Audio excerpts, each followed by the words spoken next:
Yes.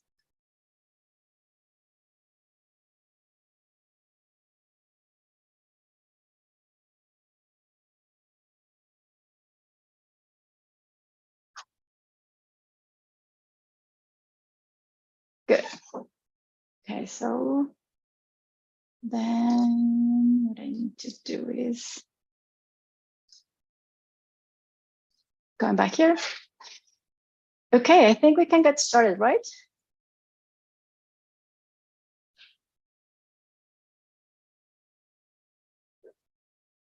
So welcome everyone to this season of Define Seminar. This is our third year and it's our sixth season. So we're very excited and we are really happy to have you all here. We are a good crowd of 47 participants today in our very first seminar of the season. Before we actually get started, we've been working hard during this time of improving our website and our YouTube channel and making little tweaks on the email as well. So I want to make sure that we are all familiar with the new features that we have. First of all, for those who haven't really been on our website, here's International Remote Seminar on Frontiers in Social Evolution, socialevolutionseminar.com. Here you can see the list of current speakers. If you want to have a look at who's going to be talking this semester. And as well, we have the papers that the presenters kindly provide to us as a background for their talks.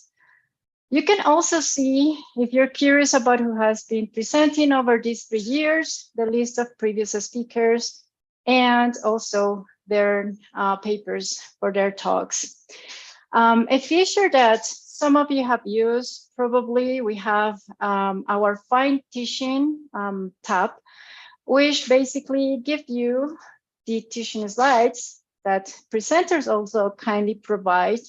And then that you can use for free as resources in your classroom. So we welcome everyone to use them. This is a very hard work that actually the presenters do for free that we can use in our teaching on a daily basis. So we welcome everyone to use them. And what else do we have here? Don't forget, we also have our Twitter account, Instagram, Facebook, and recently we opened our Mastodon account. So if you want to follow us on any of these channels, also feel free to do it. On our YouTube channel, we also make several improvements. The first one, and probably the most important one, is we created playlists for each of our series, for our seasons. So you can find now all the talks actually grouped depending on which season we are talking, and we basically name them depending on the month of the year, not just the spring or fall, because we know everyone doesn't follow the same kind of schedule. And we also have the quick find summaries, mostly done by students in our labs, but we also encourage everyone, if you want to contribute with a quick find, it's really welcome. And it's also used in classrooms. Also, well, I'm just going to go back here and stop sharing this part. We have also introduced 2 things in our email list. In our email, you are actually going to see a calendar link that basically block the time of the Find seminar according to your time. So we welcome you to just click on there so you don't miss any of our talks.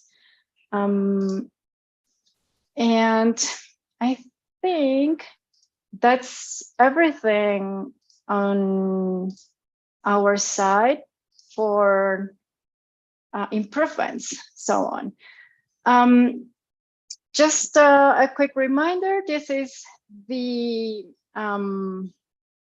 list, the program for season number 6 of the Find. You see, basically everyone, it's already scheduled until June until June. So our last talk will be by Lauren Brent, and she will be talking about social relationships. Before actually getting started, I want to announce our next speaker.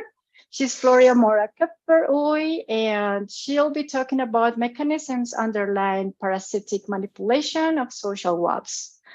Today, our speaker is Alexander Ophir.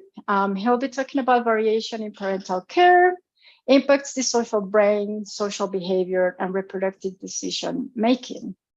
Alexander, or Alex, as we mostly refer to him, he graduated in 2004. His PhD was in animal behavior at Macassar University. And since he graduated, he's been working at different universities in the US. And currently, he's an associate professor at Cornell University, where he has his lab. His lab or his research mostly focus on understanding the proximate control of social behavior and the ultimate consequences of these behaviors. So to understand this, he uses a lot of the classic field techniques, and he combined these with modern molecular tools, which are really necessary to the neuro side of things. When he does this, he's basically aiming to understand the roles of these specific brain regions and how they interact with like behaviors like attachment, aggression, and caregiving. If we look at his publication record, it's really impressive. In our area, he publishes really nicely in animal behavior and ethology and current biology, but he also publishes a lot in other more specialized journals like Genomics, Brain Behavior and Evolution, Journal of Endocrinology, Hormones and Behavior. And also he has a great capacity to acquire funding, very impressive. He has recently received a very nice NSF grant to fund his research program. Congratulations on that. And I think with no further ado, I really want to thank Alex for accepting our invitation. And for his talk on variation in parental care impacts the social brain, social behavior, and reproductive decision making. So, Alex, the mic is all yours. I'll stop sharing my screen. Okay, great, thank you. I guess I share now, yes? Yes. All right.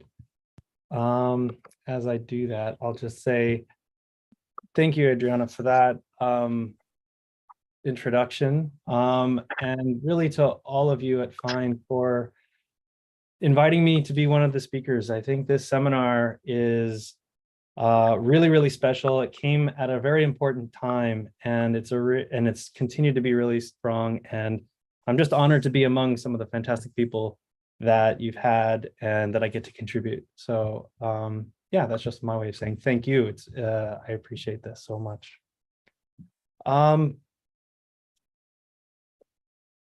There we go. So as Adriana was just saying, I'm interested in the individual differences in the neurobiology of social behavior and how that influences reproductive decision making. What I will do today is primarily talk about how early life social experiences have the potential to shape alternative mating tactics within a socially monogamous mating system. Now, another portion of my work that I won't really talk too much about today focuses on how cognition and really the cognitive ecology of a population will shape the assessment of the immediate social context to effectively bias animals into making those reproductive decisions. And, you know, together, it's sort of my long-term goal to test this hypothesis that early life social experiences place animals on these developmental trajectories that really predispose them to take on particular forms of social behavior and cognition, which ultimately influence the reproductive decisions that animals make, and thereby influencing things like mating systems that characterize them, things like that. Now, the majority of the work that I'll talk about today was conducted on the traditional homelands of the Gayakohono, sometimes also referred to as the Cayuga Nation. And the Gayakohono are members of an alliance of 6 sovereign nations, also known as the Haudenosaunee. And they have a historic and contemporary presence on this land here. And the Haudenosaunee Confederacy precedes the establishment of Cornell University, New York State, and the United States of America. And so I think it's quite important to increase awareness of and acknowledge the painful history of these people's dispossession and honor the ongoing connection of them, both past and present, to these lands and waters here. And so I want to encourage you all just to take a quick moment, if you do have a cell phone nearby, and scan this QR code just to learn a little bit more about the rich history of the Cayuga Nation and the specific impacts that Cornell's had on them. And I'll just pause for a moment. So thank you. Hopefully everyone had a chance to do that. Now, as I said, I'm interested in the reproductive decision-making, and that process. And, you know, the term decision-making can really mean a lot of different things to a lot of different people.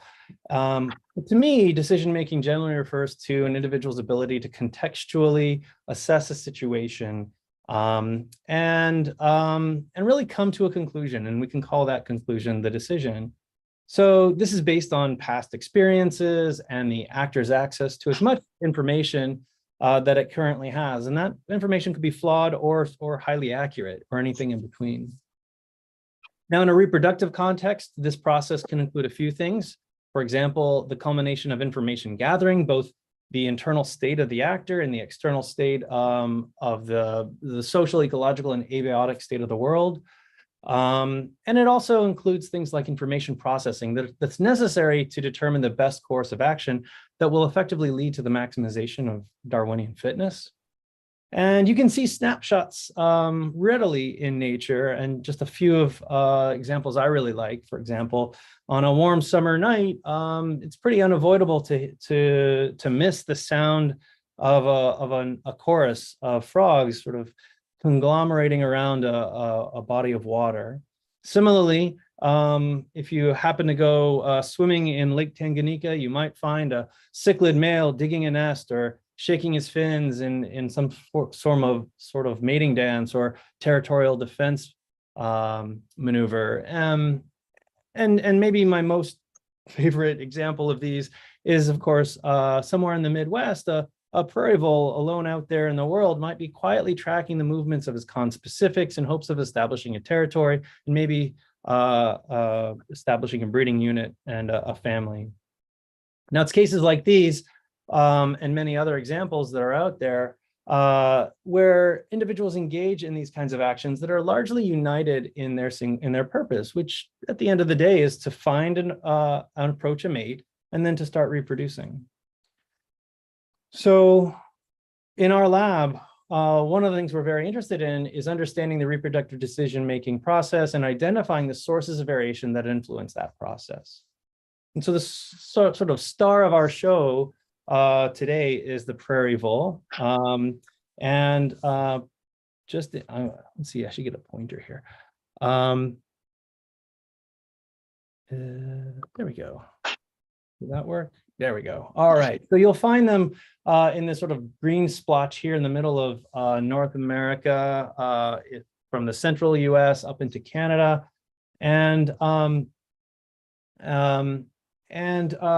you know, you'll find them in these highly exotic environments like this, for which they're named, the prairies.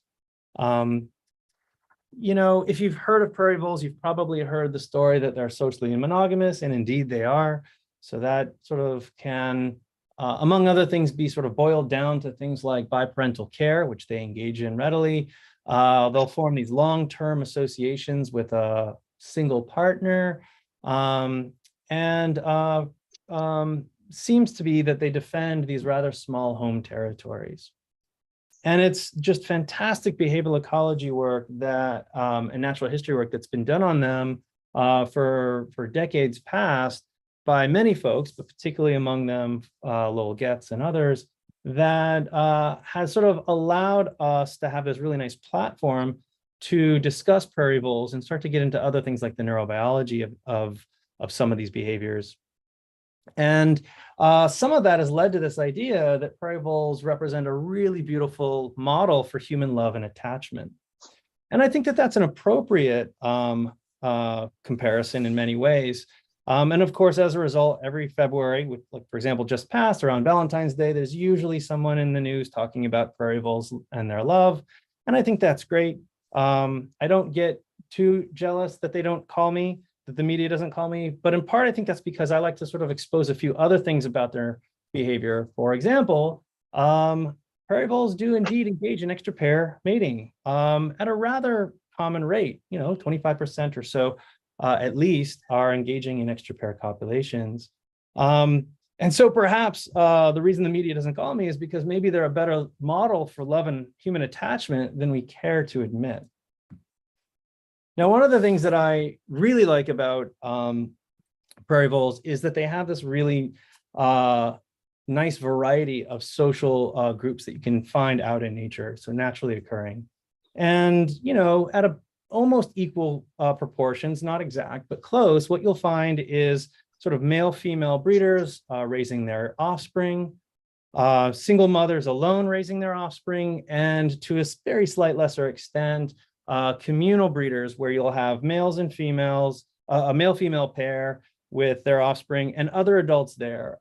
Sometimes those adults are related, sometimes they're not to that main breeding pair. And they're presumably all contributing alloparental care to the nest.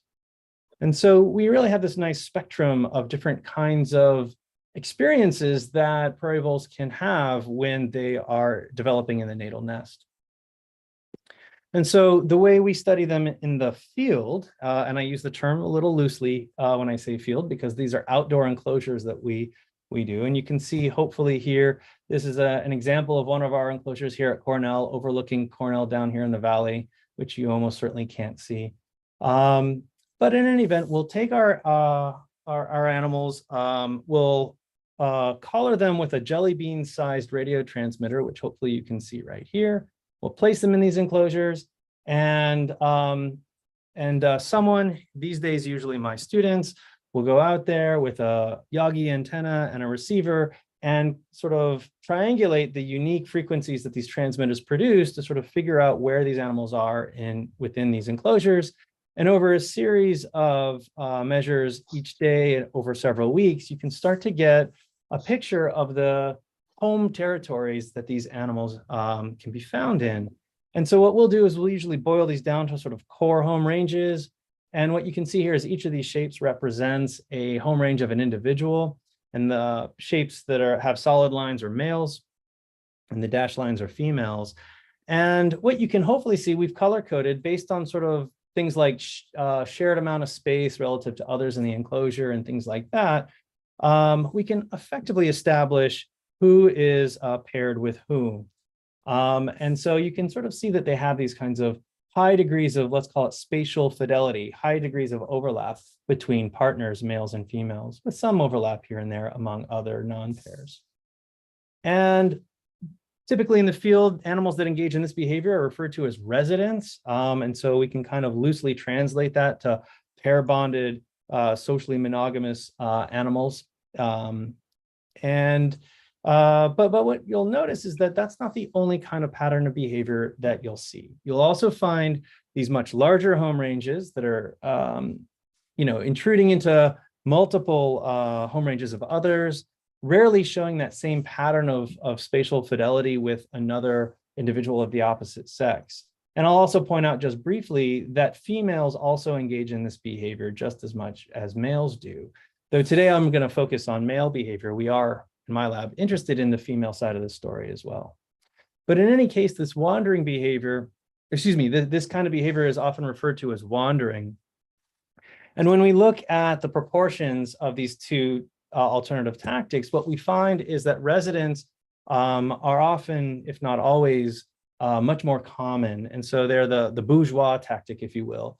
And now there may be some, it's not necessarily clear if the residents are the better tactic or not, though we think that in my lab, we've collected a lot of evidence that we think is supportive that the residents have more reproductive success than wanderers. But there's other evidence that suggests that either over a lifetime, wanderers may catch up. But if they do catch up, it's only ever matching rather than ever exceeding. And so it's our interpretation then that wanderers are probably making the best of a bad situation on average. Although we do think this is highly contextual, both ecologically and socially.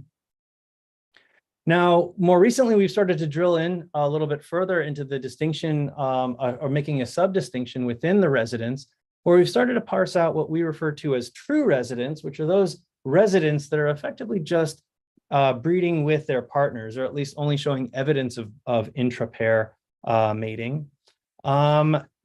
And contrasting that with what we refer to as roving residents, who are showing evidence of pair bonding based on behavioral patterns, but when you look at mating patterns, are engaging in extra-pair copulations, either sometimes exclusively or sometimes in combination with intra-pair copulations, and siring offspring in both directions.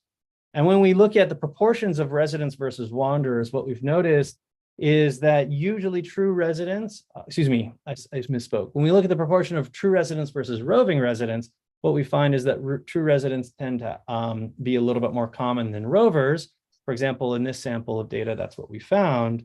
But in a theoretical paper where we used agent-based modeling, Marissa Rice, a former grad student of mine, has shown that the decision to rove, in other words, the decision to cheat on your partner, is highly contextual and theoretically is based on what everybody else in the population is doing. And so as the proportion of other males, as they start to rove, becomes more common, the reproductive payoffs of roving start to become greater. And we very, very recently, by which I mean last week, have some data that seems to suggest that that could be the case, but it's a little too early to sort of present those data just yet.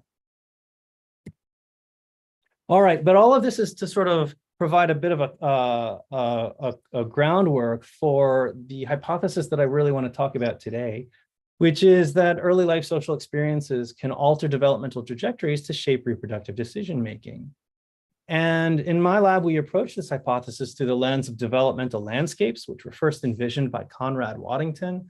And if you're unfamiliar with this way of thinking, Conrad Waddington was a cell biologist, and he was trying to explain how a pluripotent cell might turn into a different cell type. And so he sort of came up with a sketch where the marble in his view was a cell, a pluripotent cell that could turn into maybe a skin cell or a different kind of a liver cell or so on. And so his idea is that over developmental time, which sort of traverses down this ramp, the object can interact with elements of its environment. In his view, it was pH, temperature, and things like that, that would sort of shift the probabilities of a particular cell becoming one type or another. And this view has been adopted in a number of ways more recently to think about sort of how animals and whole organisms might change their phenotype, such that maybe individuals that start off largely the same might have very different outcomes based on the environment that they're interacting with. And so this idea is that these developmental pathways can sort of ultimately canalize a phenotype based on gene and environment interactions. Now, mostly this has been applied to things like phenotypic traits like Daphnia hoods or horns on dung beetles and things like that. But there are folks that have been thinking about this also in terms of social behavior. And so Francis Champagne, among others, has provided some really beautiful work along those lines, demonstrating that variation in maternal licking and grooming can influence a number of things in a developing rat pup. So for example, being raised by a mother that's sort of low on the licking and grooming scale, pups will show increased stress responses. They'll be more aggressive. They themselves, daughters, will they themselves become poor mothers. And they typically, as Annalise Berry showed a few years back, will also spend much less time in social contact, suggesting that a number of social behavior characteristics can be altered based on the type of parental care that you get when you're quite young. Now, So far, most of the work that's been done in this area has focused on uniparental species, but of course, we're interested in prairie voles for a few reasons, one of which, maybe key of which, is that they're biparental. And having multiple parents means that you can have even more variation and different types of variation in behavior that could impact a developing litter. And so some work is shown in biparental species, like in California mice, that being raised, for example, without a father can lead to contact avoidance during social interactions. Or in prairie voles, like I study and are pictured here, being raised without a father can lead to taking longer for animals to form pair bonds if they form them at all, or just physically maturing at slower rates and things like that. And so we're particularly interested in looking at how the early postnatal social experiences influence the social behavior, development of social behavior. But we're also interested in looking at interactions effects. So some work that I won't get into too much, or if at all, is looking at is sort of what you might call in humans adolescence, where you might look at sort of the degree to which you're socially isolated or socially grouped, and how that can interact with early life social experiences like parental care and the kinds of phenotypes that result. But ultimately, what we're most interested in is how this affects the nature of social relationships.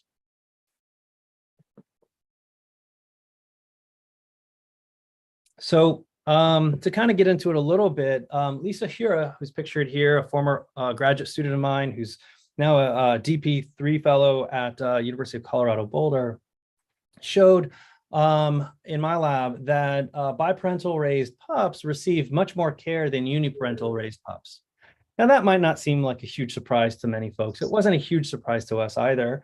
If you have two parents, you get a little bit more care than if you have one. But what was really interesting to me about this data set that she has is that care is reduced as pups get older, but the source of that reduction is primarily the father. So you can see these gray stacks is sort of the amount of paternal care that the pup is receiving, and the dark bars are the maternal care. And what you can see is that these significant differences here and here, but basically the absence of it here, is largely due to a sort of slowing down of or pulling away of paternal care. And Caitlin Fenton, another ex-grad student of mine, demonstrated that paternal care is much more variable than maternal care in our prairie voles. And so here what she did is she did a median split of high care parents and low care parents. And not surprisingly, the high care parents gave more care than the low care parents. But what was interesting is that of the high care parents, there was no difference between dads and moms in the amount of care of pups. But dads gave significantly less care than moms in the low care category. And sort of putting both of these things together, what that sort of indicates to me is that not only is the natal nest a major source of social variability, but it's the father in particular that's contributing heavily to that variation in parental care that pups receive. Now, we're also interested in understanding the neural mechanisms that regulate social behavior, because we think that they're highly plastic and also sensitive to the social environment. And the main signaling molecules that we focus on in my lab are nonapeptides. So in mammals, that's vasopressin and oxytocin. But these molecules are truly really ancient. They're easily tracked back to at least jawless vertebrates, and probably beyond that. There's evidence of a proto-nonapeptide in a roundworm, for example, that's important for things like reproductive choices that they make. But choose your sort of social behavior your favorite social behavior out there, and you'll likely find that oxytocin, vasopressin, or their non-mammalian homologue is probably involved somehow in those behaviors. So it's really the system is very, very involved in the regulation of social behavior. And data that I'm not going to show you today, just for out of interest of time, we found that these nonapeptides, both oxytocin and vasopressin, throughout the brain are very, very plastic over the course of development, and they're also quite sensitive to changes in the postnatal environment. What I want to highlight from this is actually that it's not just sort of in a sort of blanket kind of way, but in fact, males in particular are highly sensitive to environmental perturbations, much more so than females. It's not to say females are not sensitive, but we just find many more changes and differences in males than we do in females, sort of feeding into this idea that sort of there's a fragile male and a robust female phenotype to these sorts of things. And in particular, we found that vasopressin receptor in males is very sensitive to environmental perturbations. And so to kind of return to the generalized question that I want to talk about for the rest of today, one of the things that we've been thinking a lot about is whether or not variation in parental care can be responsible for generating the phenotypic variation in brain behavior relationships that subserve these reproductive decisions that we're interested in. Now, I've already told you we can do things like look at bi-parental and uniparental breeding units, and that there's this tremendous variation in parental care that exists. But just to kind of convince you of that, seeing is believing. I'll show you here a video of a male and a female prairie vole. And this is the female that thinks that they should move. And this is the male that thinks, no, our house is just great. And what you can get the idea from this video, which truly goes on and on forever, is that there's a lot of variation. When you have two parents, there's even more variation in the natal nest. And so a former postdoc of mine, Aubrey Kelly, who's now running her own lab at Emory, and actually, side note, would be a fantastic speaker for this seminar series, just if you're looking for more speakers. But nevertheless, one of the things when she was in my lab, we wanted to ask is we sort of stood back and thought, okay, well, individual variation in sort of the nest composition is surely an important source of variation, but rarely have studies attempted to understand the impact that a multifactorial world could have on development. And one of the things that struck us was that, lab life might be quite boring, but it's really, really easy, right? You get all the food, the water, and shelter you need.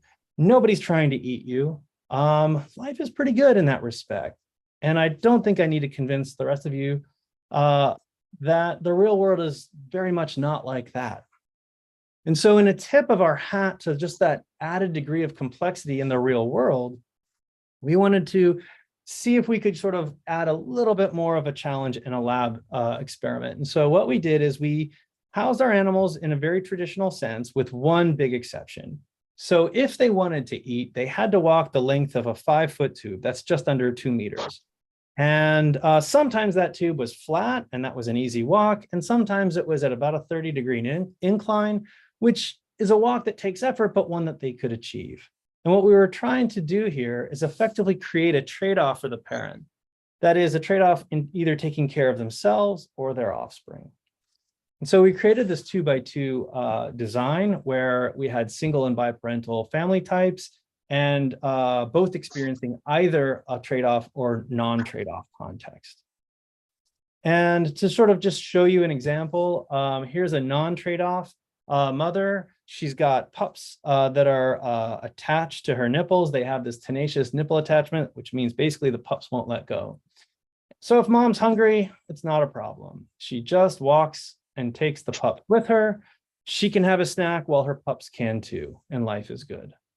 But if a mother in a trade-off condition wants to eat, there's no way she's going to make that climb. And so she's got to go back to the nest and forcibly remove her pups. And then she can sort of walk up that hill. Dads may not necessarily have the same problem that moms do in that they don't have pups attached to their nipples, but they still have to put that effort into walking up that hill if they want to eat.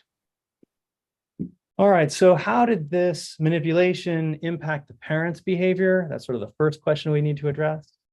And, in hindsight, I suppose I could have told you the answer just based on my own wife's experience. Moms put the interest of the pups above their own. In other words, the trade-off moms and the non-trade-off moms didn't show any differences in the degree to which they cared for their offspring. Now, I hope the metaphor of my own personal life ends there because dads had a different story. In fact, in this case, what hopefully you can see is now the trade-off dads didn't eliminate their parental care. They're still giving a good amount of parental care to their offspring, but it's significantly reduced. In other words, dads seem to be much more willing to sort of cut bait and take care of themselves and engage in some version of, I guess, self-care than moms are. And this is consistent with the data that I showed you earlier, where dads sort of trail off earlier in their paternal duties as well. In the case of differences between bi-parental and single mothers, now, in most lab studies that have been done, and we've done them ourselves and other labs have also shown this, there's usually no difference in the amount of maternal care provided in bi-parental or single parental mothers. But when you sort of make the testing apparatus just a little bit more challenging, maybe a slight step closer to ecological validity, that's where you start to see a significant difference, where bi-parental mothers are giving a significantly less amount of maternal care than single mothers. Now, maybe that's single mothers compensating for the lack of a partner, or maybe that's the bi-parental mothers being able to take a break for once. We don't really know the answer to that, but what we do see is that there's variation that's induced by having a partner or not. And that's suggestive that in the real world, there's actually a real solid difference there as well. Now, I'm not going to walk through all the differences that we found in the pup behavior, but what I'll sort of do is kind of give you the summary slide of those results, which is that pretty much everything we tested, we found a difference that was either related to the family type, in other words, biparental or uniparental, or that trade-off context, or an interaction therein. So we tested things like exploration in the open field test, spatial memory in the Morris water maze, social approach, and various forms of preferences, both partner and social preferences. And effectively, if you're going to kind of sum this up, what that suggests is that really all these behaviors are important for a vole being a vole. You know, if you want to find and establish a territory, you need to have some degree of exploration and memory of your territories. You need to approach a mate and then form preferences for those mates, and then ultimately mate with those mates, and things like that. And so we think that sort of stepping back, that there's some degree of support for the hypothesis that social behaviors that facilitate the alternative mating tactics that we see in prairie voles could indeed be sensitive to the developmental manipulations in the postnatal nest. Now, I do want to drill in a little bit further on social approach, which, you know, on first pass might not seem like the most exciting, but if you think about it, it is effectively the gateway to all social behavior, because you can't engage in social behavior if you don't approach another individual. And just to kind of quickly remind you, what was going on in this trade-off condition is that pups either had less or no time with their fathers. And the way we tested it is very standard sort of laboratory test, where you have a subject, you create a little investigation hot zone that you're going to focus the time spent there, and then present through sort of a little wire mesh screen a conspecific stranger. And you just look at how much time is spent in that social zone and how quickly they approach that social zone. And what we found, among other things in this study, is that males that were raised in that trade-off condition were significantly slower to approach a conspecific than really anybody else, but especially males that were raised without that trade-off condition, suggesting then that that again, the influence of paternal care is really, really impacting male social approach behavior. So back to sort of that key question, there's a couple of predictions one could make. Could variation in parental care be responsible for the brain behavior relationships and so on? And we do think that we found, among other things, support for social behaviors, social approach, facilitating potentially reproductive decision-making abilities based on early nest experiences. But we also want to look at that neural phenotype and see if we can relate that, which begs the question, where in the brain should we start to look? Now, I don't know, if you give a person a hammer, all they see is nails. And one of my favorite parts of the brain is the lateral septum. And so, of course, that's the first place that I thought of when we were thinking about where should we look for questions like this. And if you're unfamiliar with this brain area, the lateral septum, it's the sort of, this is a coronal section. In other words, cut like you're sort of like a crown. And these sort of puffy, purple, Cheeto-y looking structures are the lateral septum. Now, this is a structure that plays a key role in modulating context-specific motivational states, and it appears that it's really important in modulating behavioral responses that are appropriate for environmental stimuli through a much larger circuit. Not surprisingly, no part of the brain works in isolation. But Sheehan and others have sort of argued that the lateral septum is sort of a hub among many other structures. And I'm not going to go through this circuit in any detail, just to sort of make the point that there is a neural circuit that it is part of that seems to regulate this. And as a side note, I'll also talk about a brain network known as the social decision-making network, which also places the lateral septum kind of in the center. And all these gold structures are ones that are shared in the social decision-making network and this other sort of network that, that Sheehan has talked about. Just to sort of make the point that lateral septum is probably quite important in social decision-making as well. And as I mentioned, I'm interested in vasopressin for a number of reasons, but one of the reasons I like it is it's crucial for pro and antisocial interactions. And so, for example, Alexa Venema has very beautifully demonstrated that vasopressin receptor antagonists that have been given to the lateral septum enhance social play. Now, an antagonist enhancing something might be a little counterintuitive. So just to kind of simplify that, the implication here is that the septum, when vasopressin binds to its receptor in the lateral septum, it's going to reduce social interactions. And so that's one of the things we wanted to ask is can we sort of relate vasopressin in the lateral septum to social approach? And so we turned our attention to epigenetic modification via DNA methylation to answer that question. And if you're unfamiliar with this, I'll just very quickly go through it. So of course, you all know that DNA has these, 4 nucleotide bases: cytosine, guanine, adenine, and thymine. They all basically have a place where a methyl group can attach, but only cytosine can attach it stably.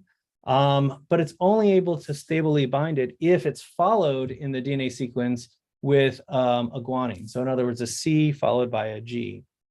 And work on this in this area has demonstrated that when you get that methylation in a CG sequence, if it happens in early sort of regulatory regions upstream of the transcriptional start site, or even really in the promoter or early exons, what you'll find is it tends to inhibit gene expression. What's less commonly appreciated, however, is that methylation in sort of the end 3' UTR regions of a gene tend to actually increase gene expression. So it can actually work in different ways.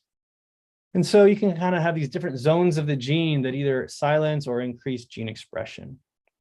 And when we looked at all the CpG sites that we could identify in the vasopressin receptor gene of our animals, what we found is that animals that were raised in the trade-off condition exhibited more methylation in the 3' UTR section than the non-trade-off. And you can see that right here.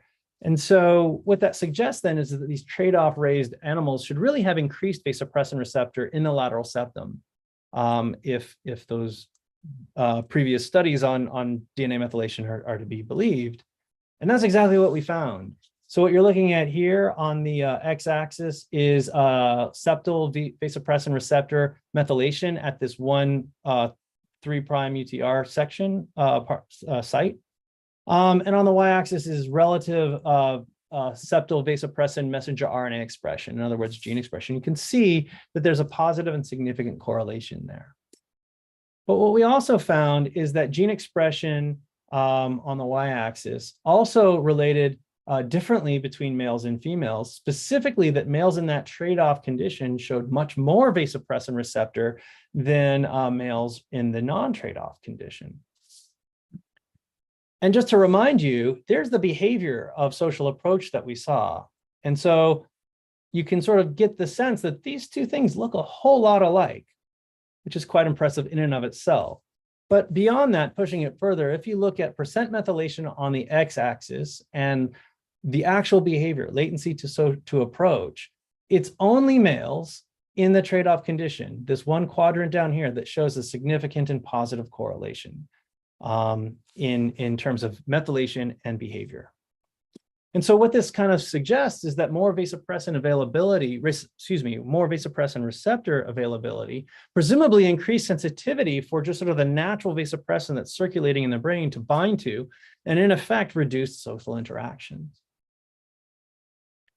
And so effectively what we found is that, oops, that went faster than I expected, but epigenetically increased vasopressin binding in the lateral septum, which is attributable to early life social experiences, in other words, reduced paternal care, seems to retard social approach.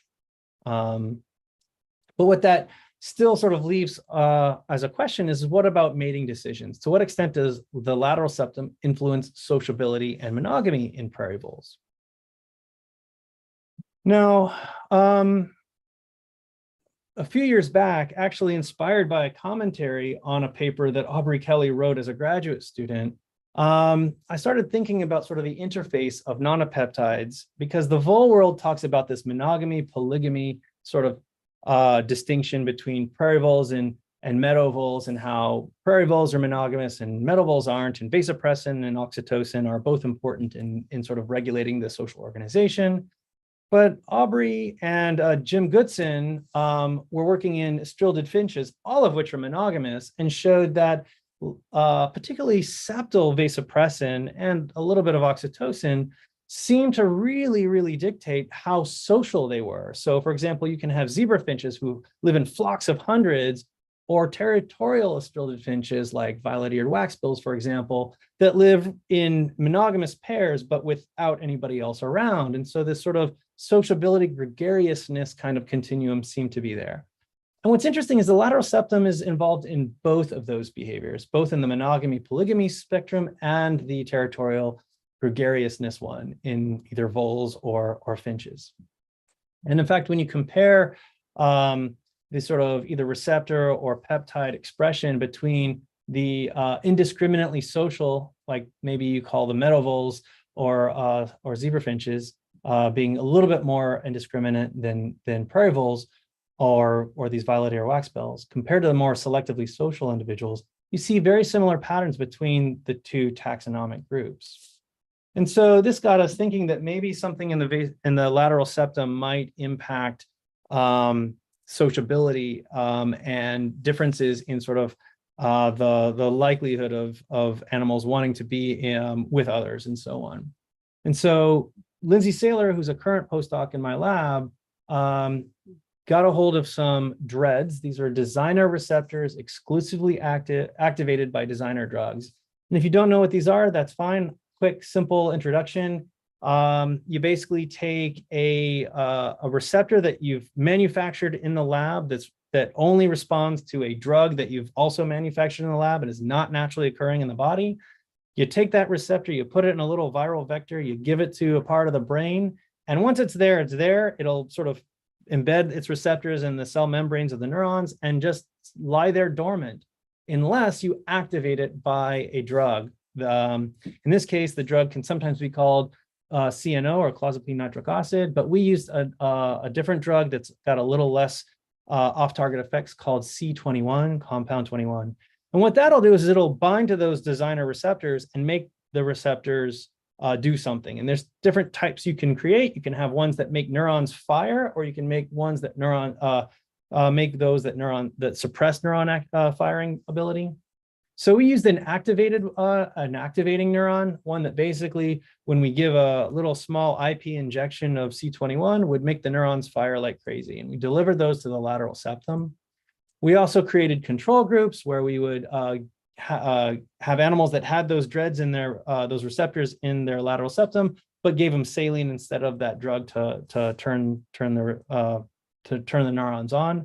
And we also gave a sham injection of where no dreads were delivered, but we still gave that C21 just to make sure the C21 wasn't having an effect. And then once we had our animals ready to go, we tested them in a battery of behavioral tests, which were, again, the social approach test. We did a series of resident intruder tests, one before a pair bond and one after, and that's because pair bond, resident intruder behavior is usually not terribly observable before a pair bond, but after a pair bond, they're highly aggressive to intruders. And of course, these are prairie voles, so we tested them in a partner preference test, asking, do they prefer their partner over a stranger? And the results were pretty clear. I'll do my best to walk you through these fairly quickly. In the social approach test, what we found is that there was no differences in our control groups, the blue or the gray, between spending time in a social zone or a non-social zone. But the activated lateral septum animals spent significantly more time in the social zone. In other words, they became much more socially interested or motivated. In the resident intruder test, what we found is that our control groups, this is before bonding and after bonding in each of these sort of like pairs. And what you can see is that there's an increase in the two control groups in aggression. This is attack duration on the top or just general aggression on the bottom. And what you can see is our control groups are becoming more aggressive after they're pair bonded, but our activated animals did not show that increase at all. In other words, they stay non-aggressive.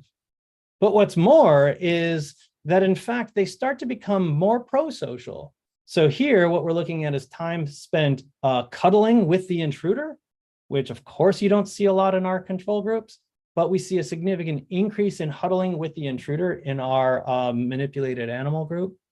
And while we don't see a increase in total social behavior, we see a maintaining of social behavior in our experimental group, but our control groups show a significant decline in both of those two groups. So effectively, we're showing that you can make them much more pro-social.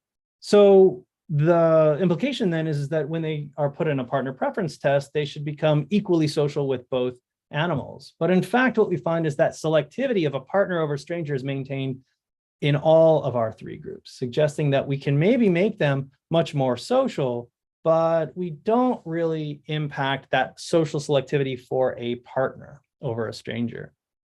Put another way, we effectively created zebra finches with our prairie voles. In other words, these septal manipulations made prairie voles become much more pro-social while still maintaining preferences for a pair bond. And what we're really interested in doing these days is looking at answering the question whether or not the lateral septum regulation of social behavior influences mating decisions. So specifically, what we're interested in is asking if septal manipulation can turn true residents to act like rovers. And we think that what is likely going on is that the septum is gating this sociability behavior, which, as I've mentioned already, Aubrey Kelly and Jim Goodson has shown really clearly in finches. And our hypothesis at this point is that prosociality is going to lead to more opportunities to engage in extrapair copulations, independent of how much you are bonded to your partner or not. And it's those added opportunities that might modulate roving. In other words, you cheat not because you don't love your partner, but because you have an opportunity to have some hanky-panky on the side. And that's something that we'll be working on in the next few years. So stay tuned. All right, so to kind of do a quick summary of our hypothesis, we've shown that biparentally raised pups receive more care than uniparentally raised pups, and that fathers seem to be a big source of the variation, that nonapeptides are highly plastic during development, and environmental perturbations can shape that. Male offspring raised with little or no paternal care are slow to social approach, which is linked to epigenetic regulation of vasopressin in the lateral septum, and that lateral septum manipulation alters social approach and sociability, but not bond strength. And on the one hand, I could end my talk right there, but I haven't really delivered on the question that I said I was going to test at the very beginning, which is, does access to a father in the natal nest actually alter reproductive decision-making? And so for like just one more minute of the talk, I'll just spend a minute talking about a project that a postdoc of mine, Jesus Madrid, has been doing, where effectively what he's done is looked at the presence or absence of fathers, raised animals in the lab with both parents or just mothers. And then what he's done is he's gone out and put them into our enclosures and he's radio tracked them. And he just wanted to ask, what happens? Is how you're raised, does that affect the mating tactics that you adopt? And it's possible that it very well could. You could have the proportion of paired residents or single wanderers very well might depend on how we were raised. What Jesus has found is that the animals that were raised with both parents, a majority were ended up being residents. In other words, you can see here about just under 80% of those biparentally raised males became residents. almost, what is it, 28% or whatever, were wanderers. But if you are raised with just a mother, the probability basically becomes a coin flip, and this is a significant difference. So what this suggests is that being raised without a mother does not sort of say you're destined to be a wanderer if you're a prairie vole. But what it does is it says that it increases the probability that you might be a wanderer. And that's potentially important because we've shown with past data, at least, that the reproductive success of residents, at least the number of embryos that they sire in a single breeding bout in field enclosures like this, tends to exceed significantly that of wanderers. And we just got in data, and I'm not even joking, it was like on Friday or maybe Thursday that Jesus was telling me about this data, where we've got the paternity analysis of the data from this experiment.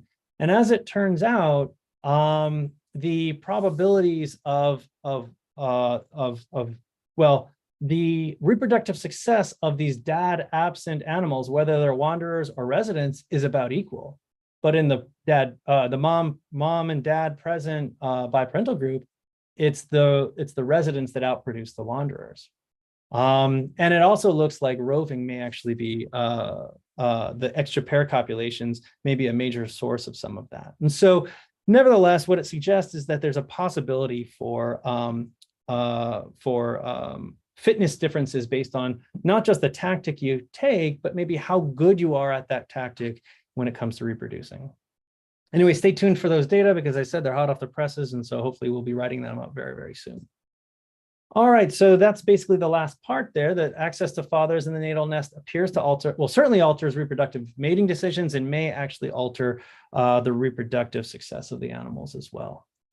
And so my last slide, I'll just leave you sort of with this overview that we think that, this is just one example of how to approach this question of understanding decision-making in a particular context, mating tactics. But ultimately, development mechanism and adaptive value are profoundly shaping forms of cognitive behavior and the outcomes of and the repercussions of those cognitive behaviors. Because we really won't have a good understanding of how to understand cognition without considering the constraints and pressures that have shaped it and the evolutionary rules that govern them, both the expression and in real time and sort of over long terms of time. And so, yeah, that's about it. I just want to sort of step back, thank my fantastic lab whose work is basically doing all of this stuff that I talked about. I didn't do very much of that at all. It's all of them. Our funding would not be possible without them. And again, thank you all very, very much for the opportunity to talk to you about prairie voles. I'll happily take any questions if there are any.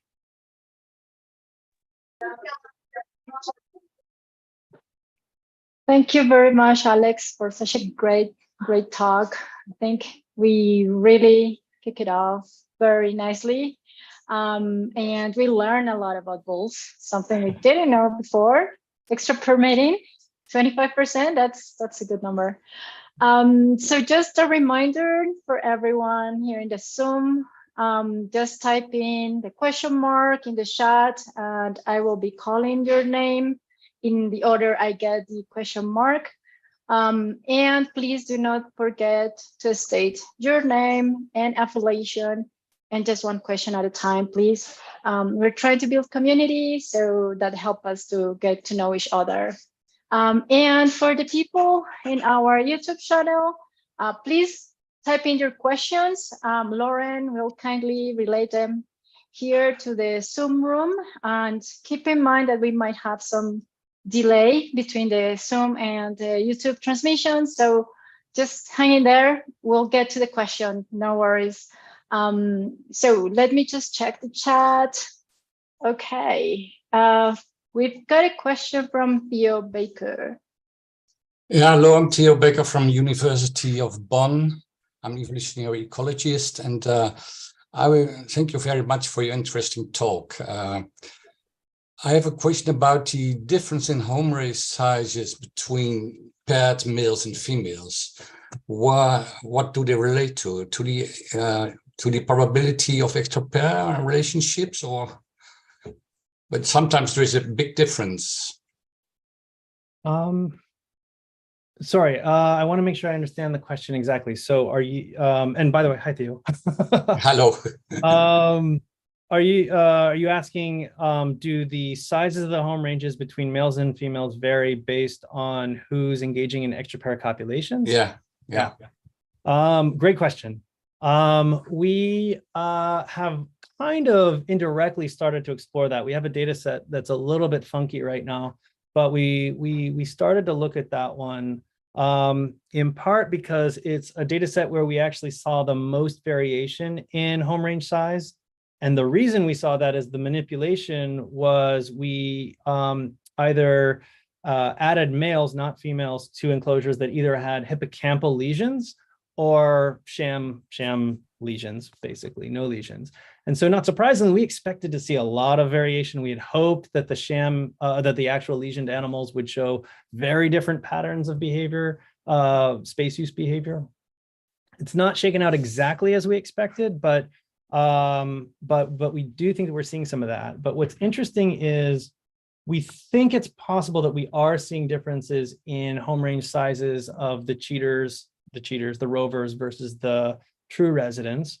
And as you might predict, the rovers appear to have larger home ranges, but I say that with caution because the data I'm talking about right now were largely based in the absence of paternity analysis. So we labeled rovers and residents in that instance, not based on how they were mating, but in terms of how they were using space and all of that.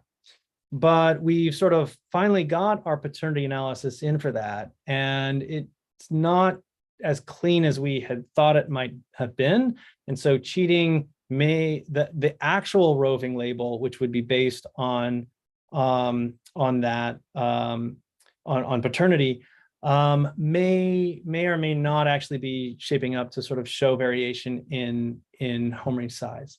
So that's a very long-winded way of saying I don't really know with that data set, but it's a funny data set because again, brain manipulations can be quite profound. Looking back in our old data, when we've done it, I don't think we've ever seen a lot of evidence for that. And so it suggests that maybe if it's there, it's very subtle. Okay. Thank you, Theo. We've got a question from Daniel Olazabal.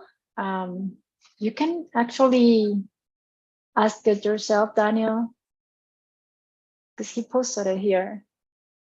Can you hear me? Yes. Yep. Yes. Nice to meet you, Alex. Nice talk. My question was about what is your hypothesis about vasopressin action in the lateral septum in terms of the promotion of social behavior. Previous studies, your result about the chemiogenetic activation of the lateral septum. It will turn off a subpopulation of neurons in the lateral septum. That's the way you expect vasopressin would act to promote social behavior. And that is the first question. And the next one is, if you have looked in your analysis about the ventral, dorsal, and other subregions of the lateral septum. Thank you. Yeah, and good to see you, Daniel. Yeah, great questions, both. Let me start with the second one because it might be a little shorter, which is, in short, we haven't really looked at the dorsal, ventral, or subdivisions of the lateral septum, though years ago before he'd passed, Jim Goodson was always at me trying to get me to do exactly that because he'd noticed differences in zebrafinch, dorsal and ventral function of the septum in sociality and things like that. And as it turns out, that structure is, not surprisingly, like many structures, sort of full of different subpopulations that are connected to different parts of the brain and that might do slightly different things. But we did find and publish a study years ago where we looked at vasopressin receptor and oxytocin receptor in the lateral septum in the context of social approach. And what we found is that the phenotype of high vasopressin receptor, low oxytocin receptor, or reverse related to high social approach or low social approach animals.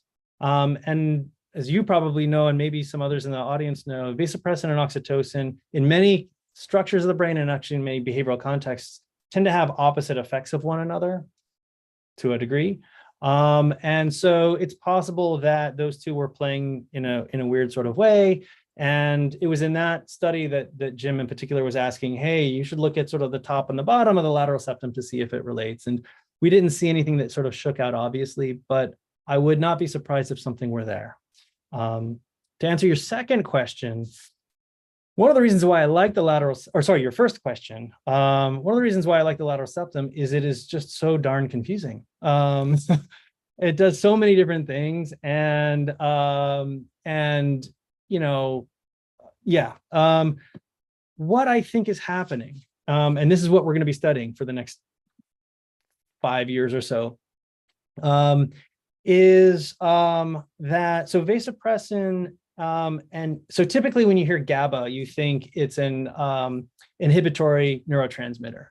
But vasopressin and GABA have a very interesting relationship such that they can actually be excitatory upon one another, depending on neurons, which neurons you're talking about. And as it turns out, they seem to have that excitatory relationship within the lateral septum. And so what we think is happening is that there's sort of some sort of circuit-based signaling, whether it's GABA coming from upstream neurons to septal neurons that express vasopressin receptor, that then maybe have excitatory effects in that sort of counterintuitive kind of way. There also might be sort of redundancies where you have within the septum sort of disinhibition of itself happening. And so what we think is, and I apologize if this is getting confusing, but what we think is happening is that the dread manipulations that we showed, which were independent of vasopressin, that was just exciting those neurons where we excited them, might have actually been mimicking maybe an excitatory effect of vasopressin neurons with GABA. In other words, turning them on. But we don't know that to be sure. We're going to be working on that. We're going to hopefully figure some of that out. But it's not the way a lot of other neurons in the brain would work. And so it might, I don't know how unique or special it is to that structure, but we're really interested in trying to figure that out. So I might have a better answer for you in a few years. Thank you. Daniel, would you like to state your affiliation? Oh, hi.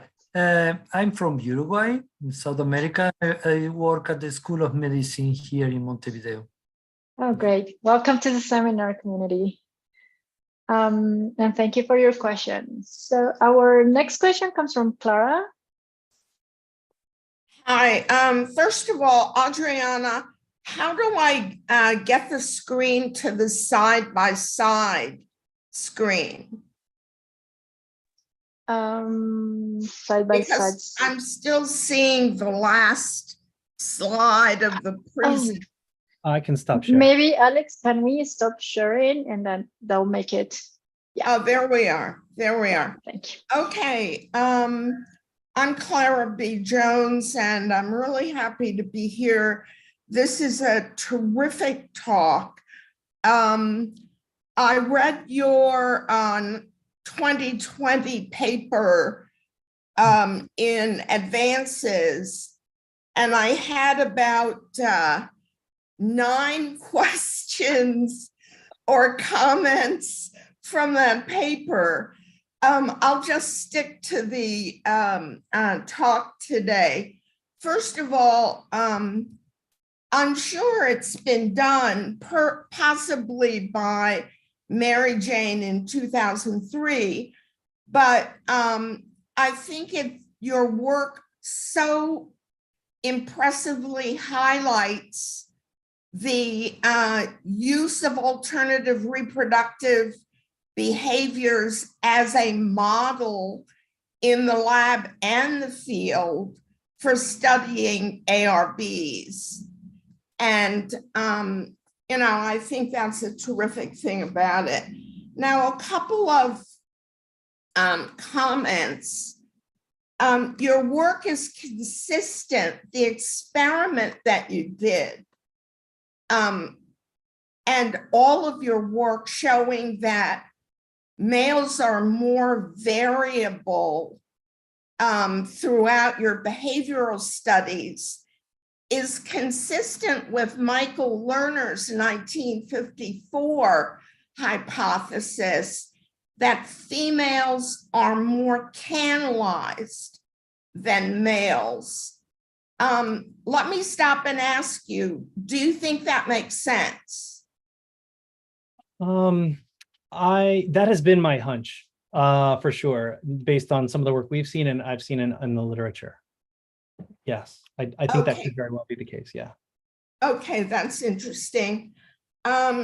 Also, your conclusions from your studies, I think on males, showing, or you claim that fitness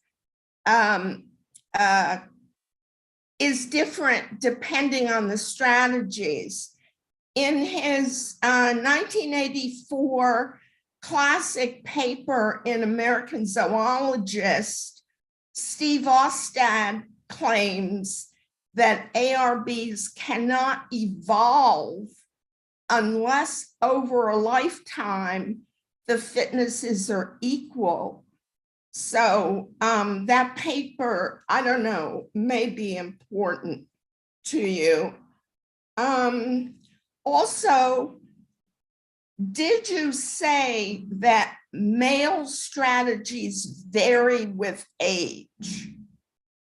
So I did not say that, but let me just sort of make one point. I think she might have hung up, unfortunately, but Nancy Solomon and Steve Schuster had a really nice paper that demonstrated over closer to a lifetime, in other words, multiple reproductive rounds, wanderers may equal fitness of residents. And so it's possible that that's the case, that they catch up in that kind of long-term way, the same way sort of rough stew and things like that.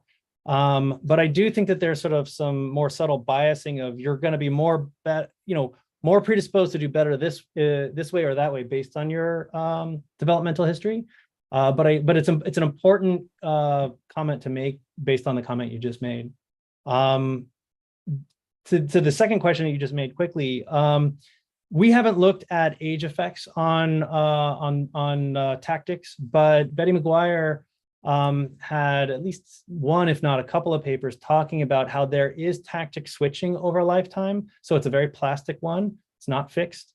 And you can actually go in all the combinations and permutations you can imagine. You know, obviously you start single in life, but then you can become paired and stay paired, or divorce and start to wander, or various versions of that. So whether there's an age effect of that, I don't know, but the potential for that could be the case, given that there's that flexibility. Great, and I have one more comment / question.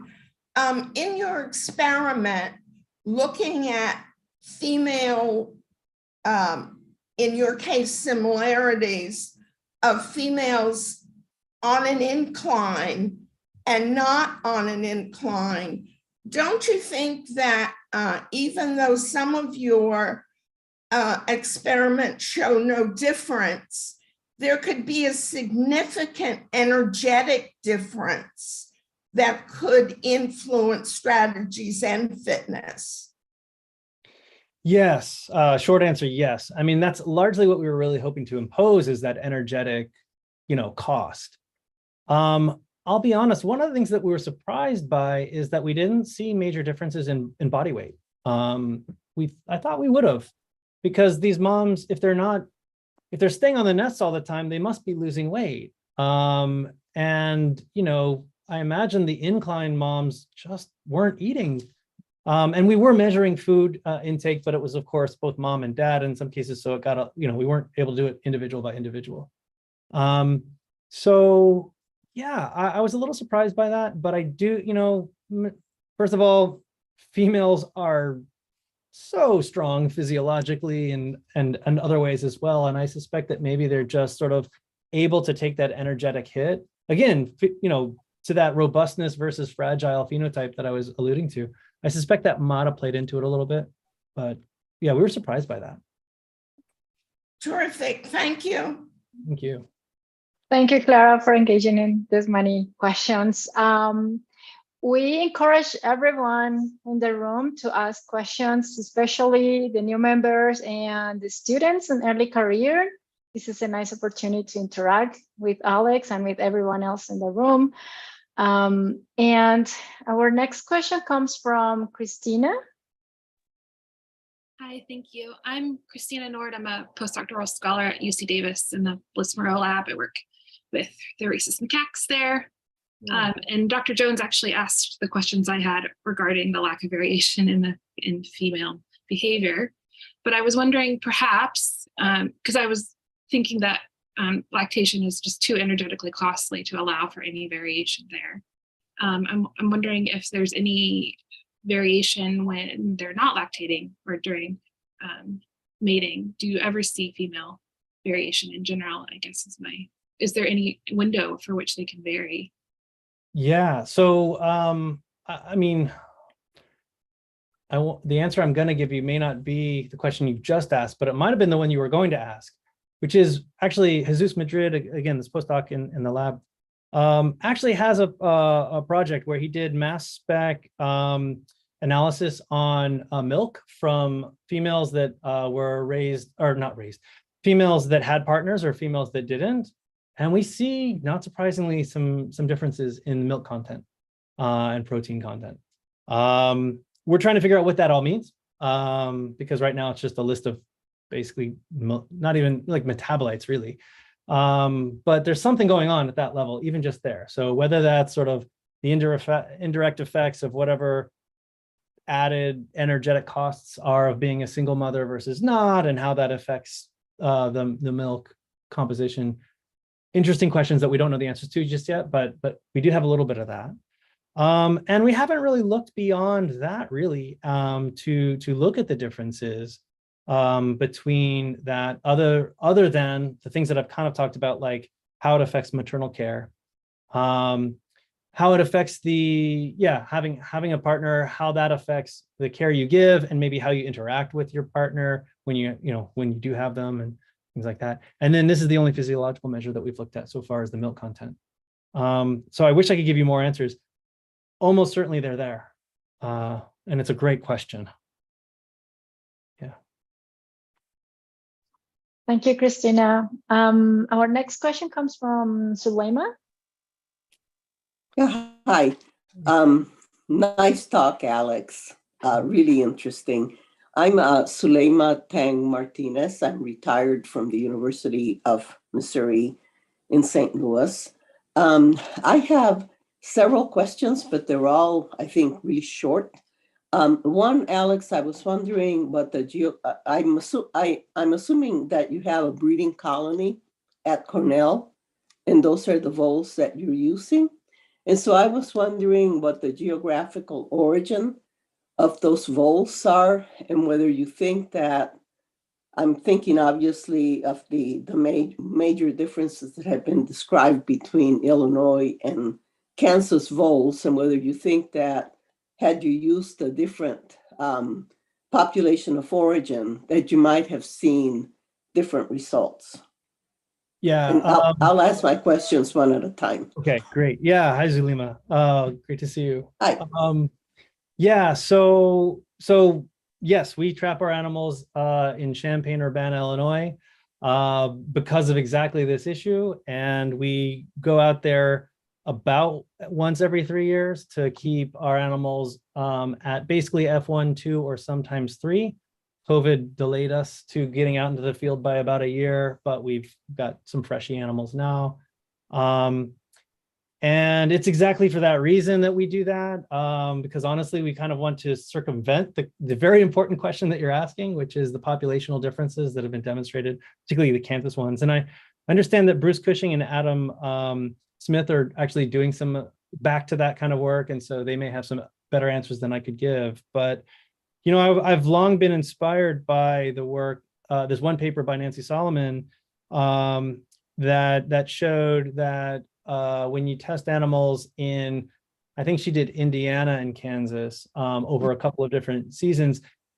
My take on that paper was that various ecological pressures were really shaping those kinds of behaviors. So those differences could very well be genetic, but I think that they're probably more strongly driven by ecological pressures, but almost certainly some degree of interaction therein. And the project that really needs to be done that I don't think anyone's ever going to take the time to do is to do common garden experiments where you trap animals from multiple populations and put them in enclosures in all the different places and look at, do they adapt to the local tactic or proportions of tactics or not? It's a really, I think, interesting question, but gosh, that would be so labor intensive. I don't know who would do that one.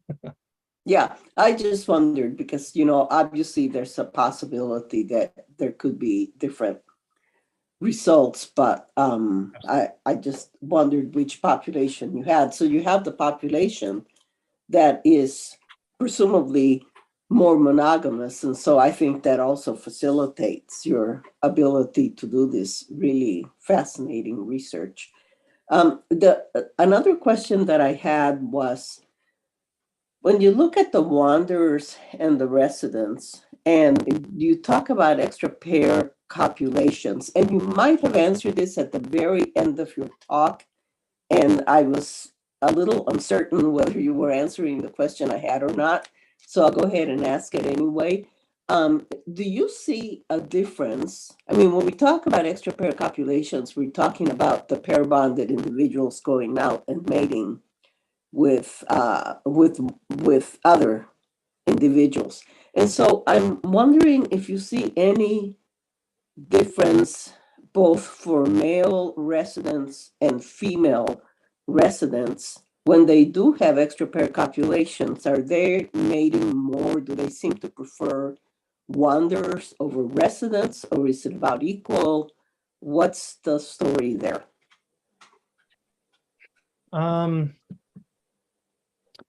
I think I want to make sure I'm understanding the question before I start just blabbing. So I think you're asking if male and female residents prefer sort of what to engage in extra copulations in different ways. Is that what you're asking?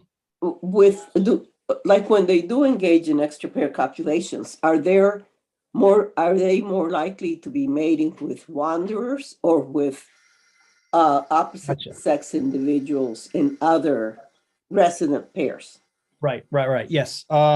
Yeah, in the data that we've had available to us, we haven't seen particular biases one way or the other. That is to say that a female, if she's engaging in an extra pair copulation, the probability that it's going to be a wanderer or the bonded partner of somebody else is about the same. There doesn't seem to be any sort of one way or the other. And I remembered one other thing that I wanted to throw out there that maybe bears on this question, but also on the last one, which is that Marissa Rice, who is a grad student of mine, had a paper where we tested Illinois voles in Oklahoma, which arguably is even more Kansas than Kansas. So sorry, for those that aren't aware, Kansas voles appear to be a little less monogamous and a little bit more cheaty than Illinois voles.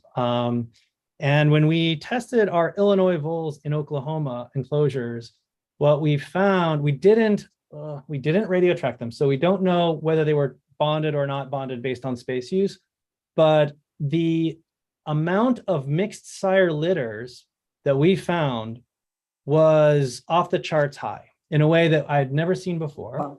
And very interestingly to me, and maybe to you, is that we found evidence with a few caveats of potential issues there, that the more partners a female had, the bigger her litter was. In other words, multiple mating seems to potentially facilitate greater fitness. Now, there's a constraint issue where if you have one pup, you might have mated with 3 males, and we didn't capture that. But beyond that, it really was potentially suggesting that. So again, maybe the common garden kind of like, you know, it's the ecology maybe driving it more. But anyway. Yeah, that's really fascinating. Can you send me that paper, Alex? Yeah, I'd be happy about to. Yeah, the females that made it with more males having. Yeah. It came out just a couple of years in Royal Society Open Science. I'll send it to you. Okay, yeah. I think I must have missed it. And then the last question that I have is whether you have I mean, you didn't report on it today, but I'm wondering if you've done any of this or if you're planning to look at it, to look at even more complex social situations like pairs that have helpers at the nest and how that might influence the offspring, the pups. I would like to do that kind of work in the field. We would have to do it probably in the real field. Yeah, that's and that would be harder. yeah. In the lab, we could potentially get at that, but I need the right student for that question. But I think that could be really interesting. Forrest Rogers, who is a PhD student, former PhD student of Karen Bales, did a paper just a couple years ago that showed that if you raise pups with single moms, mom and dad, or mom and aunt, he wanted to know if you got differences, and males and female offspring were affected slightly differently. So in other words, an aunt sort of compensates in some ways for the second body, but in other ways, there's something unique about fathers too. And it seems to be a sex-specific thing. It's a really great paper that he did. I think that was 2020 maybe that it came out. Yeah. Okay. Thanks a lot, Alex. Really, really fascinating work. Thank you. Glad to catch up. Yeah, likewise. Thank you, Zuleima, for your questions. Next person in the row is Clara. Yeah, hi, a different Clara. I'm a PhD student from the University of Bern, working on pecking orders in chicken. Yeah, I had a question regarding your super interesting findings that your males are affected, but your females are not. And you kind of presented the lateral septum as a quite highly conserved region, considering that it's paralleled in birds and mammals. And so does that mean, or do you take from this that the sociality is essentially differently processed by males and females? Or does it happen somewhere else? That's a really fun question. Thank you for it. So I actually very firmly believe that maybe there's one exception or two out there, but generally speaking, no one brain area does a thing, right? It's always network-based and supported. But I do think that the septum is very important for social behavior in general and actual sociality. So I do think that it plays a very important role within the network that it's involved with to regulate sociality. And yet we also know that there are many differences, usually not, sometimes structural, by which I mean like neuron number or structure size or something like that. But more often, the differences you see between sexes are involved with sort of the number of receptors or the signaling molecules that are more, used more or less in some areas. And then sometimes you can actually get sex differences in the brain that get rid of behavioral differences. So you can sort of have this dual function of sex differences in the brain where differences lead to differences or differences lead to similarities in behavior. All that is to say that I think that there are probably some elements of social behavior that are sex specific, or maybe even tactic specific, depending on the species you're talking about, and others where there may be more general. So for example, yes, I think the lateral septum is going to have some of those sex specific differences because we know for a fact it does in prairie voles. It's very, very important for paternal care, regulating paternal care in prairie voles, but females' maternal care doesn't seem to be affected like it does in males. And so if it affects parental care in that sex-specific way, then presumably it could affect other elements of that, whether that's things as simple as social approach or aggression, which we know it's important, the septum is important for, or any number of sorts of behaviors. And I just feel like it's just, it's an understudied area of the brain that really needs a lot more attention, especially if you care about social behavior. And I think it's not just in birds and mammals, lizards and frogs and fish. I think, and probably, I don't know if it's got a homologue in non-vertebrates, but if it does, boy, I'd love to see what's going on in other animals as well. Thank you. Thank you, Clara, and welcome to the FINE seminar. Next person in the row, Lauren. Hi, Alex. Thanks for a great talk. By the way, I'm Lauren Hayes. I'm at the University of Tennessee at Chattanooga, and I want to welcome everyone back to the FINE. And you see, we had a great talk on the first one back. So again, Alex, I appreciate it. And really, I wanted to say I appreciate the clarity with which you explain more of the neural components to this. I want to thank you for that.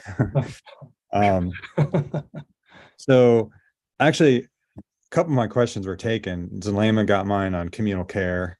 I was fascinated by that. And I think the latest question by Clara actually addressed this partially, but I wanted to ask, do we know if testosterone has a role in influencing the production expression of adiation oxytocin? And along those lines, do you know if their intrauterine environment could play a role in the development of these different strategies? Gosh, great questions. So you asked about testosterone, and I'm going to sidestep and tell you about estrogen. That's great. Estradiol does act as a promoter for at least oxytocin, and I think also vasopressin, but maybe fact check me on that one. Testosterone very well could act in sort of that same fashion, but I also think that it works in concert with vasopressin, so maybe not acting directly on vasopressin, but sort of at the same time, if you will, to shape a number of their behaviors. But particularly, I would be sort of surprised, and I don't know if many people. It's really weird, right? How the animal you work with, you get sort of channeled into working with one thing and not the other, right? So, well, we work with voles, so it's got to be nonapeptides, and there's a few, estrogen receptor work out there, but not a lot of sex steroids compared. Like when you compare that to like birds, for example, that have done all kinds of sex steroid work, and sex steroids in rodents is usually under sexual behavior, but not necessarily these contexts. So all of that's my sort of roundabout way of saying, I think we need more sex steroid research on mating tactics in prairie voles. I think there's room for it, and I think it could be done. And we do know that estrogen, really the receptors, variation in things like estrogen receptor alpha can impact bonding behavior, for example. And if it can affect bonding behavior, then presumably it can also affect tactics. So that's a emphatic maybe to the first question. And your second question was about intrauterine positioning. And while we have not looked specifically at position the way Vandenberg and von Saal and all of those folks have done, I actually did have a paper that looked at anogenital distance, which is sort of an indirect marker of that on some vole behavior. And here's what we found. Number one, longer AGDs in prairie voles were preferred by females. So when I first started working with voles, I wanted to do mate choice things, and I thought females were selecting for monogamy. That's totally wrong, as it turns out. And also, monogamous species aren't always the best for sexual selection questions. That's a hard lesson I learned as a postdoc. Sexual selection is a little bit lighter. But anyhow, but when we could find a preference, a trait that females liked, now whether they were actually looking at the distance or not, or indirect measures of that, like smell that's associated with long AGD, probably more likely. Females did prefer males with long AGDs. What we also found is that males with long AGDs had higher sperm counts and other morphological features. Maybe, I don't recall if testis size was larger, but there were some differences, like maybe seminal vesicle and things like that, suggesting that they might have been slightly more potent during reproductive events. And we also found that residents tended to have longer AGDs than wanderers. Not tended, they did, significantly so. So yeah, very well likely that IUP is impacting these things as well. And thank you for that. I wonder, maybe coming back to the population differences. If I remember correctly, Kansas, more aggression, right? Intersexual aggression, or I apologize. It's been a long time since I thought about the story, the vole story. Yeah, no, it's funny. I've always been sort of so focused on that within that debate on the bonding, non-bonding, and stuff like that I forget about say selective aggression and things like that in that. So I don't know. I'm not going to make it up. I'd have to go back to the papers myself. But where were you going with that? Were you? I guess I was wondering if there might be population specific preferences for AGD if it in females, masculinized females are more aggressive potentially, right? Then they might be more successful in a population where there's more fighting, and the preference may even be stronger there for long AGD females. And yeah, I'm just wondering if that could potentially be the case. I'm thinking out loud in a sense because the Degus, we see benefits to being masculinized in terms of female reproductive success and all that, and also associations between similarly masculinized individuals is beneficial. That could very well be the case. I mean, despite the fact that we do study females and their decisions as well in my lab, we are guilty, just like many others. We don't study them enough, and the female side of the story is so interesting. And the hunch that I've got is based on, like, for example, what I was telling Zulema earlier. I think monogamy is driven by males. It's imposed. I think males stand to benefit more from social monogamy in this species than females. And if left to their own devices, females would mate multiply and probably choose to stay single. But, if there are enough benefits to bond, if they are in a bond, they may as well do that too. But I think the reproductive, I think the selective pressures for social monogamy in prairie voles are probably being more strongly asserted on males. And if that's true, which I could be wrong, but if that's true, then I could easily also imagine that masculinization, aggression, and those sorts of things that you were just talking about operating on females could play into that as well. But yeah, we just need people to study them more. Great question. If I can interject, I can't remember anything either on aggression, differences in aggression between Illinois and Kansas, but there again, that could just be because so much of the emphasis has been on monogamy versus, less monogamy. But I trying to think, racking my brain, and I cannot remember information about differences in aggression between the two populations. Are there differences in maternal care? Do we know? I don't think that was looked at either. Yeah. It was, to be fair, there's a little history here, but to be fair, everybody was focused on pair bonding at that when those studies were being run. And who cares about other behaviors? I mean, I do, obviously. But I think it was really just sort of this, let's figure out what makes them bond or not bond, and population differences and this mechanism and that in the brain and so on. Thank you. Sorry, I'll interrupt here. We have one more question coming from Vibhuti. I hope I pronounced that correctly.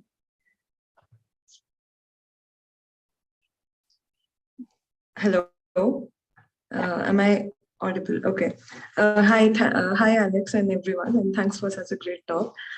So I am Vibhuti Bhatt, and I have just started my PhD at University of Pittsburgh, and my project is about wound care behavior in ants. Not related to this topic, but still, it was really interesting. So my question is too simple, but I needed to know this: that does the environmental setup vary, can result in a different result? For example, you chose a setup where the food is at 30-degree inclination. Does it matter or make a difference if this setup was something totally different? Maybe a coil to reach to the food source? I mean, does these kinds of factors also influence the kind of result we are getting out of the environmental setup? Yeah, sorry, experimental setup. Yeah, that's the question. Thank you. Yeah, it's really interesting. You know, we chose the incline versus non-incline largely because it was pretty simple and because it was a way of sort of exerting effort, trying to sort of impose that trade-off. And so the question you're raising sort of speaks to the fact that could we have asserted other kinds of energetic trade-offs that would have had the same result or maybe different results? And, you know, the short answer is I don't know because we didn't do other things yet. But I think that the answer is maybe for sure. So for example, in another experiment that we ran looking at sort of just, well, I alluded to it in my talk, but didn't show any data where we looked at how if we raised animals after they hit sort of weaning age, so now they're sort of, let's call them adolescent or almost like 20-year-old people, right, in vole years or days. After weaning, we housed animals either in the standard way you do in the laboratory, which is put them with a sibling, and just in a shoebox container, give them all the food and water they need. Or we put them in one of those, but it was attached with a little hole that went to a larger apparatus that was about 4 foot squared, so about 1 1/3 meters, 1 1/3 meters square. And there was one of these boxes on each of the 4 walls. And in the middle of this big arena, there was a bunch of hay and a running wheel and some, you know, fake logs and basically a lot of enrichment. And every day until they hit adulthood, so 60 days old, so about for almost 20 days, every day, each sibling pair had a turn to sort of have a door that went to their little shoebox removed. And they could run around in that big area and they could visit the other neighbors through a little screen. And then they were returned and the next day, another one. And we did that every day. And when we raised them like that, their vasopressin receptor and oxytocin receptor expression was very, very different, just as a result of rearing them that way. Now, we didn't test their behavior after doing that, but almost certainly if we had tested them, we would have gotten some kind of behavioral result. And it very well could have been very different from the one that I just described. So it's a different degree of social enrichment, for example, that we were providing them. And we've done other sort of plays on that sort of thing where sometimes we get results that are consistent with our results and sometimes not. And so I think that not just the single manipulation, but interactions of manipulations over development can lead, it's exponential, which can be maddening if you really want to sort of show cohesive stories. But life is complicated, right? We have lots of influences in our development, and I think that this kind of speaks to that. So, and I think that you can have modifying effects. Being raised with or without both parents can be modified in one way if you're then placed in social isolation as a teenager, or if you're undergoing social defeat stress, chronic social defeat stress. I think you can get different outcomes in how that modifies the, did I have a parent, both parents or not kind of thing. And so we're doing various sort of plays on some of that to try and get at your question, not necessarily always through the apparatus, but through context, social context. Right. Yeah. Thank you so much for answering. Yeah. And thanks for the presentation as well. Yeah. Thank you. Thank you, Guti, and welcome to the FINE seminar. Well, I'll ask my question because I don't see any other question mark. Well, I hope I understood correctly, Alex. Well, first, thank you for your amazing talk. You stated that single moms, the offspring of single moms had higher probability of becoming a wandering phenotype, right? So my question is, if you think that there is another mechanism that might be working in there other than just a neuronal mechanism, maybe the dad is teaching something to the offspring about how to be a good resident, or yeah, something along those lines, because I'm curious about that. I love this question because I've actually thought about it a lot over the course of being interested in these sorts of things. And so, and as a quick side story, you know, my research career has mimicked my life, and I don't know which is influencing which, but I didn't really become interested in paternal care until I myself became a father.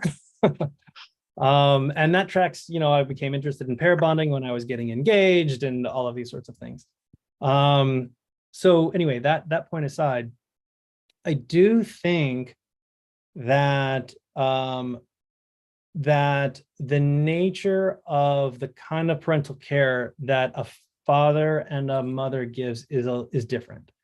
And there's zero value to this. I don't mean to say that one is better than the other, but I think the experiences are different. We see this in humans. Human fathers tend to engage more in rough and tumble play than mothers and these sorts of things. These are patterns that we see.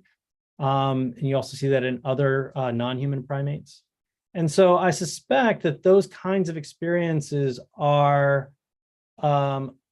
leading to, whether it's learning or whether it's sort of impacting sort of the development of neural circuitry, or both.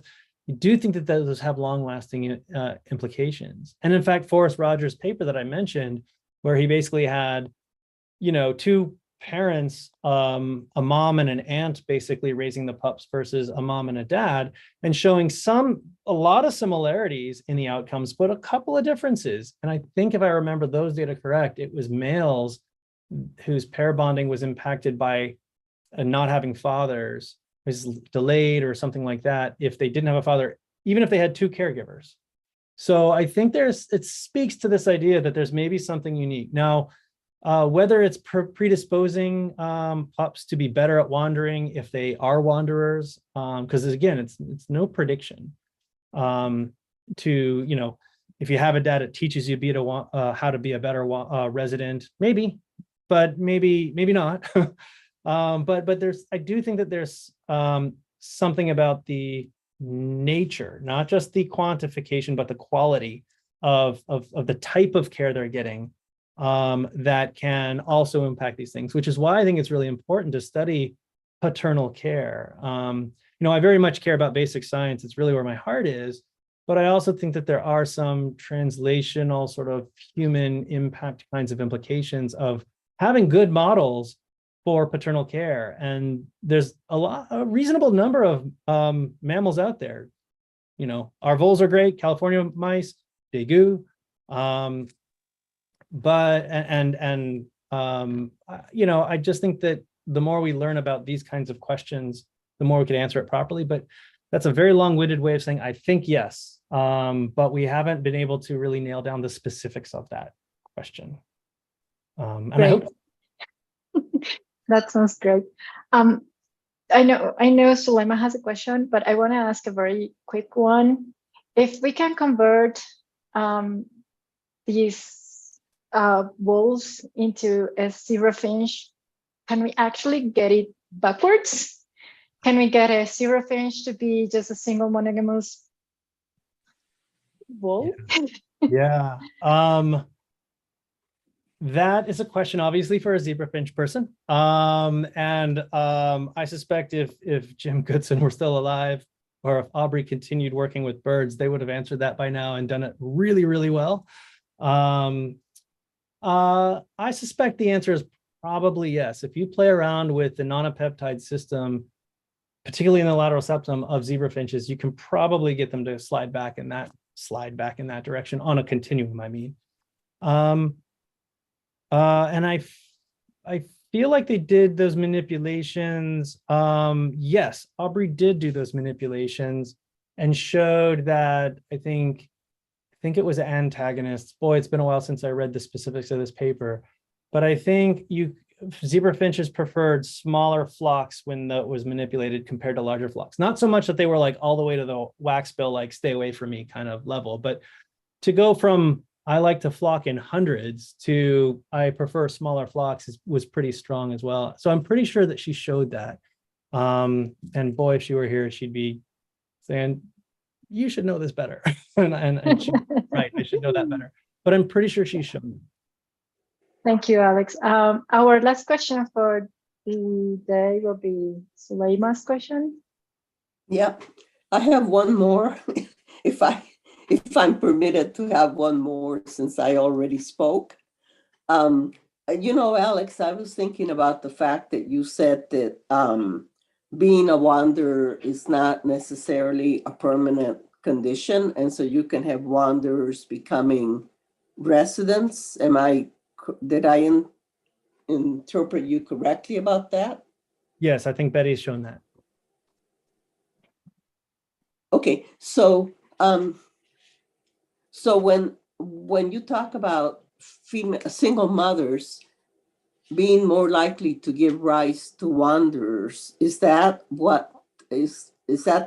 phenotype that immediately shows up after the young disperse, or do we, like, if we looked over the lifetime of wanderers, when do you see them wandering versus becoming a resident with regards to whether they came from a single mother or not? Yeah. So we don't have the data to speak to that point, because we created the prenatal nest, or excuse me, the postnatal nest was in the lab, and then we just put them out in the field as adults and said, "What are you going to be?" So we don't have that sort of progression, the natural progression to track, and Lowell Getz has that available data set on his website that might actually speak to some of those, that question a little bit, depending on if they have, I don't recall if they have the data that says, who's parent with who, and then what their offspring were, and then what they became or not. But there's that 25-year or more data set on voles that could be maybe mined. It would require something like that to answer your question properly. But I think my hunch, which sort of doesn't answer but speaks to your question a little, is that it's, again, I think that what tactic you take is very opportunistic and very contextual, right? And so if you're in a situation where you can bond, I do believe that males will choose to bond if they have a situation where they're able to do so. I do think that we've got at least some data that suggests that's the case from the lab and all of that. And so I think that would be the case. But if you can't bond for whatever reason, there's no available females, or you're just, I don't know, you're being outcompeted or whatever, then some animals almost have, like, I think that the development comes in and provides almost a backup system and says, some of you are going to do pretty well in that tactic if you're stuck with it, and others maybe not so much. And so you might imagine that if that's true, that you might see more switching of the males that are not as prepared to be wanderers, because they don't have the same success as being wanderers versus residents, whereas some are, hey, this is working fine, I'm going to stick to it. And again, this data set that just came in hot off the presses might sort of speak to that point, but it's too new to really make any strong claims yet. But I do, that's been my hunch, is that it's very contextual. And then that plasticity of tactic, being able to bounce back and forth, could just be, hey, right now there's a bunch of available females and I should stay single, or I should bond. Or, hey, everybody else is doing these things, I really should do that thing, or do what they're doing. And, so it's, yeah. And are there female wanderers too? There are, but my hunch is that what makes a female wanderer and then what makes a male wanderer at the qualitative level is probably quite different. What drives those behaviors in males and females is probably different. But yes, there are single females that engage in wandering behavior, for sure. Yeah. And then the other thought that I had following from Adriana is that her question about zebra finches and prairie voles, I can't help but think about prairie voles and meadow voles, and whether you can turn a meadow vole into a prairie vole with some of your manipulations. Yeah. Well, certainly Larry's played around with that a little bit in one direction. Larry Young has played around with that in one direction, and those are very famous stories. And I think Annalise Berry is probably better positioned to ask the question you just asked. Yeah. Though I would love to do that, either have her do it or do it with her or whatever. Yeah, that'd be a fun thing to play with. Yeah. Thanks. Thank you, Sulema. And I think I'm going to thank Alex and everyone that joined today in our Zoom and also in our YouTube channel. Just want to awesome talk. Great kicking off of our seminar of this season. And then I would like to invite everyone to our next seminar next Tuesday. Stay tuned, and just invite the YouTube watchers to sort of engage in the talk as well. You know, we relay your questions, and it's interactive as well. So thank you very much, and I hope to see you all next Tuesday.